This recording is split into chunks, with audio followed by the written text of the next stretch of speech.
हज़ारवी साहब रहमतुल्लाह अलैह सरकार के दरबारियों में से थे। झूठे पर खुदा की लानत है। मैं ना उनका मुरीद हूँ, ना उनका शागिर्द हूँ, ना उनके शेयर करने वाला हूँ, लेकिन जो बात देखी है वो कर रहा हूँ। सरकार के दरबारियों में से थे, इसलिए मैं अल्लामा हज़ारवी रहमतुल्लाह तआला अलैह को हर दूसरे चौथे दिन देखता रहता हूँ, उनसे एक राब्ता रहता है। अल्लाह आपको सलामत रखे। आपने उस अदा से शेर ही पढ़ा तो दिल लहरें खाने लग गए।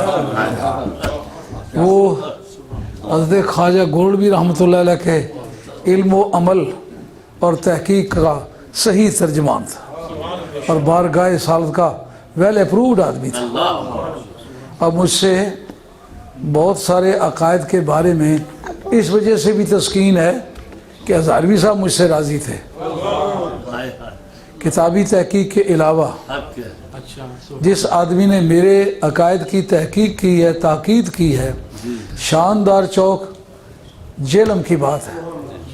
आपने कहा लोगों शायद मैं कुछ दिनों के बाद चला जाऊं। शाह साहब इल्म का पुतला है और अकायद की तहकीक इस नौ उम्री में जो इसकी देखी है वो किसी शख्स की नहीं देखी। हालांकि मैं आज भी ये नहीं समझता कि अगर हज़ारवी साहब जिंदा होते तो मेरा शुमार उनके सामने पढ़े लिखे लोगों में होता।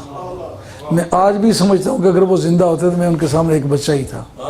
एक दफ़ा उन्होंने फरमाया भी था कि आज मैं तकरीर नहीं करूँगा, आज शाह साहब तकरीर करेंगे। हाँ, ये मुतअद्दिद जलसों में ऐसा हुआ कि उन्होंने ये फरमाया कि शाह साहब मैं तकरीर पहले करूँगा, माँ तकरीर पहले कर मैं तुसी तकरीर पहले कर दो, मैं नहीं सुन सी कौन आख्या नहीं ईमान है शाह जी तुसी तकड़े हो, तुसी बिठा सकते हो बंदे। इससे बहुत सारी जगहों में लोगों ने लोगों को ये कहा आइंदा मैं नहीं आऊँगा। शाह साहब टंच वाले जो है उनको बुलाना। एक मरतबा मेरी मौजूदगी में खड़ी शरीफ में हज़रत साहब रहमतुल्लाह अलैह का गाजी कलंदर का सालाना उर्स था और उसमें मियाँ साहब की बातें भी हुई। तो मुझे कहते शाह बाबा ऐसे मैंने कोल खड़े हो। मैं पास खड़ा हुआ। आप बड़े दर्द और ज़ौक़ से फरमाते हैं तन हवेली तू विच बेली जान मकान तुम्हारा मैं मरमुखियाँ सच कर जानी सै मुलूका यार।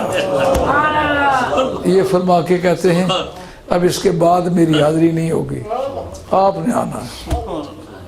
मैंने कहा इंशाल्लाह मैं अल्लाह आपको सलामत रखे। मैं चिश्ती साहब का भी शुक्रगुजार हूँ कि इन्होंने ख्वाजा सियालवी रहमतुल्लाह अलैह के किसी मुरीद से भी मुलाकात कराई है।